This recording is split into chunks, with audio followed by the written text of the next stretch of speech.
Well, good morning, good afternoon, or good evening, whenever you happen to be watching. Welcome to the Six People Podcast. I'm your host, Rudy Ruiz, and today we have a very special guest, a good friend of mine, Fire Chief David Emanuel from Durham, New Hampshire. Chief, how are you today? I am outstanding, Rudy. Today's a All right. great day to be a Wildcat.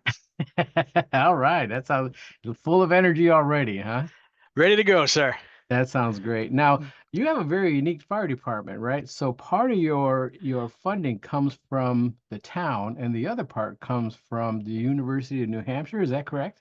You are correct. We are a small rural community, hour north of Boston, the seacoast of New Hampshire, Okay. and the fire department services the town of Durham. But our largest employer and largest business is the state of New Hampshire's flagship research institution, the University of New Hampshire, which has an Okay. undergraduate population of up to 14,000. And because of this, they pay 50% of our operating as well as capital budgets. So we do about half of our calls are in town, half of our calls are on campus. So we're a Okay. pretty busy little New Hampshire fire department. Oh, that's good. And you probably got some great seafood there too, right? We do right off the boat.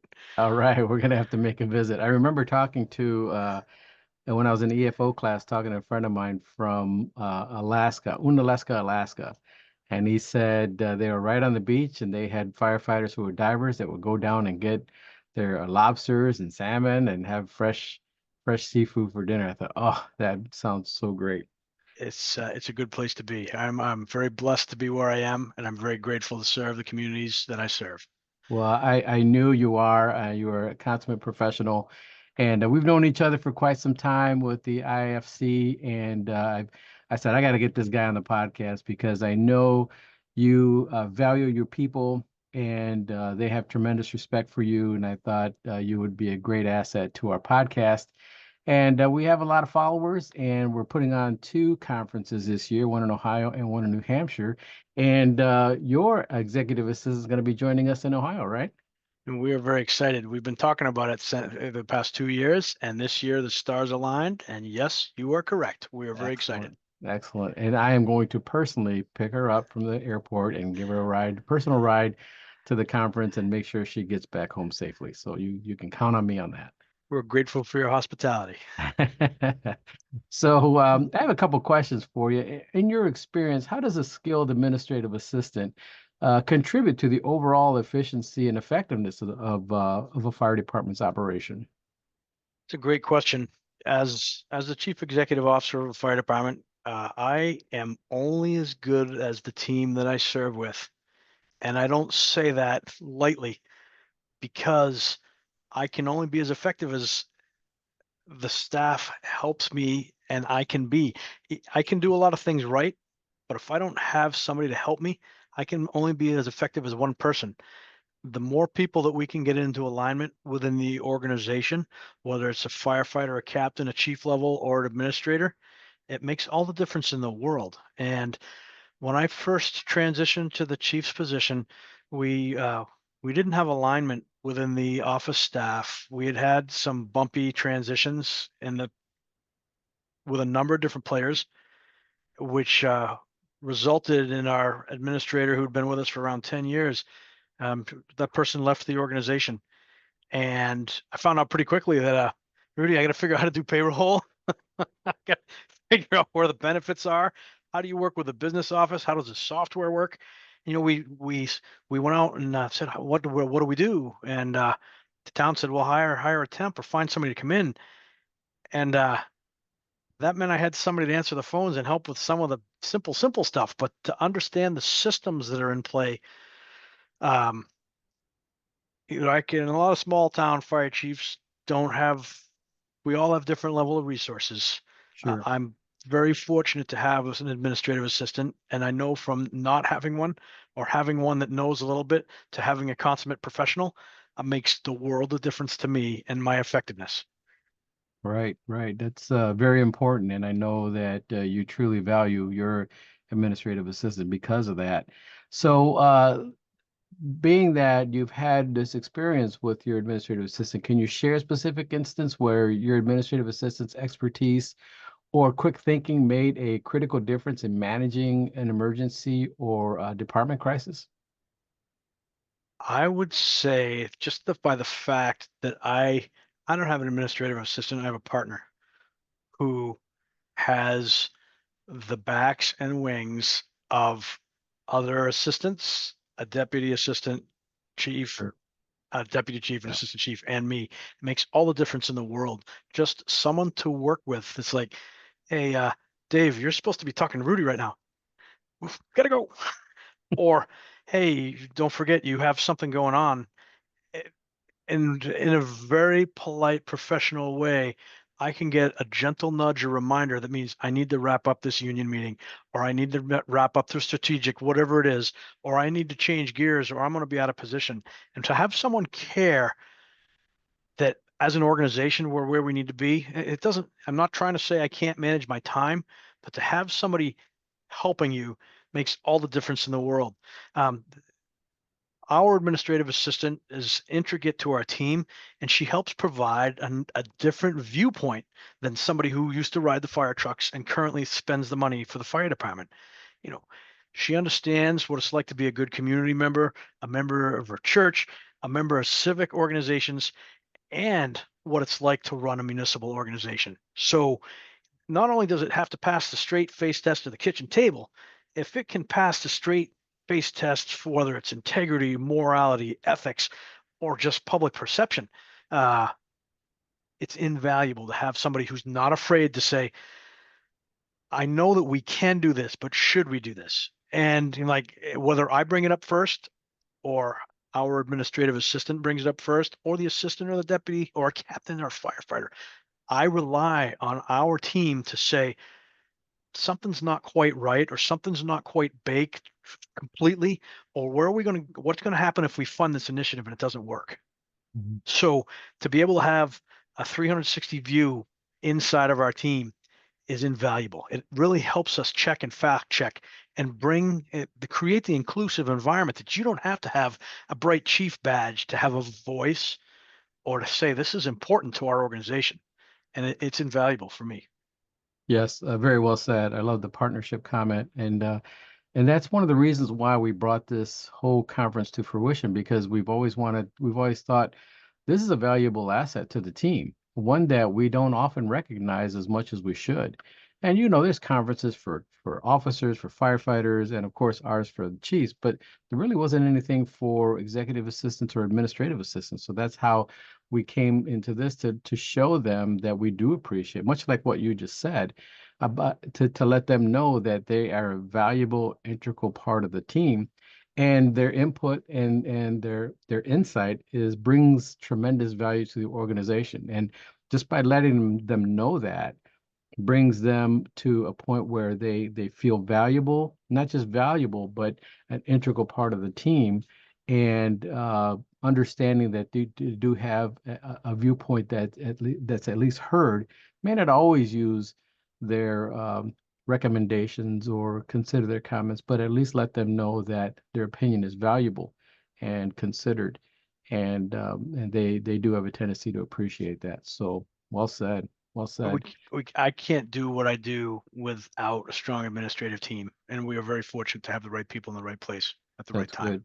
And that's how you eventually grow, right? You're not just doing the same thing over and over. You're constantly changing and evolving, just like since this world is changing around us, we need to change along with it.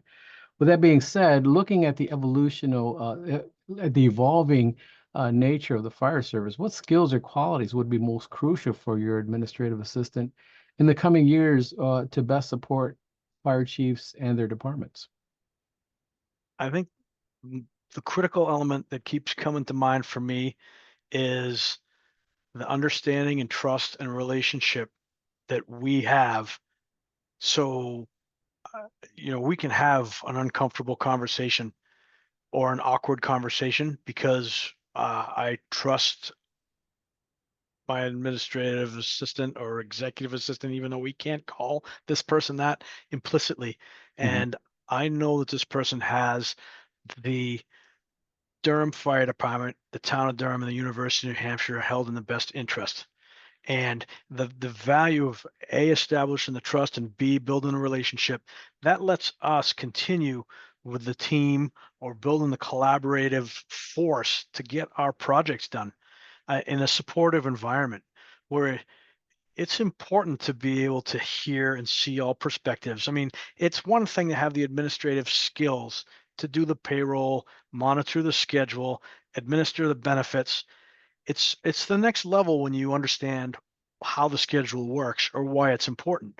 Or when we need to change or make a staffing reassignment, the 8 week cycle that we run on to get our 42-hour per average per work week all in alignment with the federal laws for paying and overtime. When you understand that and you can explain it and you care about the people that you're doing it with, it makes all the difference in the world. Yeah. And I do you generally when I go to a conference or a show or a trip, I come back with something, whether it's a challenge coin to say, I was with Rudy at this program. Thank you for taking care of things while I was away. Um, I I try to never underestimate how hard our team works and how much worse I make it by being active in the mutual aid district, the New Hampshire State Chiefs Association, or the International Association of Fire Chiefs. All the things that you and I do to make our industry rock solid or moving forward in 2024, I can't do any of it without the team and the people that we're talking about right now regarding this podcast. Yeah. Excellent. Excellent. I knew you would be a great guest and say all the right things. You're not the first person that said that you often bring things back when you go off to the conferences and bring things back to them because it's very important for them to understand that you're thinking about them and you appreciate their work. And this little small token just lets them know. It may not mean much, but it does. What it does mean is that you're thinking about them, and you're considering them on your trip, and would like to recognize them by just giving them something as simple as a challenge coin. But that does mean a lot to a lot of people, right? And I know it means a lot to me whenever I receive one, and whenever I give one, I always say that I don't just give this out to anybody.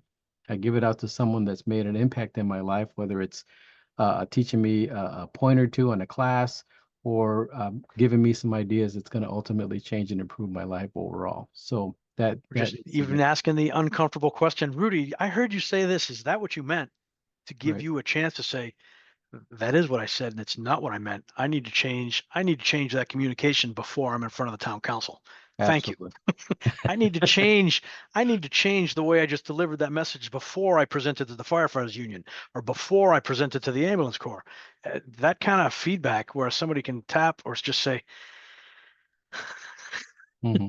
think about that for a moment. Right, I right. appreciate the pause and the ability to have that relationship. Yeah, sounds like you got yourself a good one. Well, we're looking forward to meeting her in a couple weeks, and looking forward to sharing some of our insights. And I know she's going to get a wealth of information and knowledge from her cohorts throughout. We have 5 different states that are coming, so it's going to be very interesting.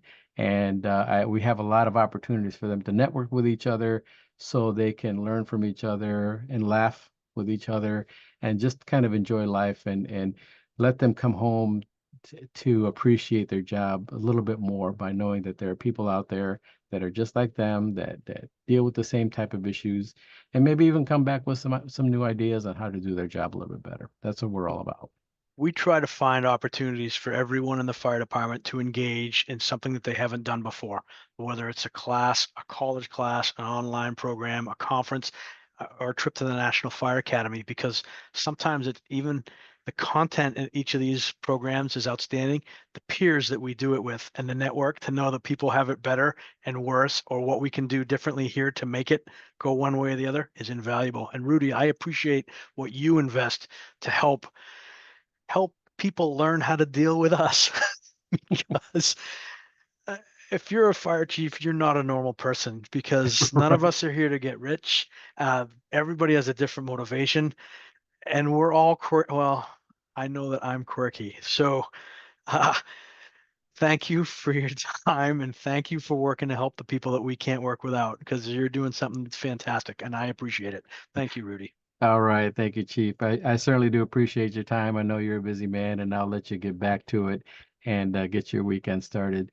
Fire Chief David Emanuel, certainly do appreciate your time, sir, and you be safe out there. And for you folks out there that are listening, we still have some room for you to register at either Ohio Six Bugle Conference on September 4th, 5th, and 6th, or the Wisconsin Conference on September 24th, 25th, and 26th. So come on out and join us, and I guarantee you're going to have a wonderful experience. So that being said, thanks again, Chief. I certainly do appreciate your time, Thank you, and Rudy. we'll see you soon.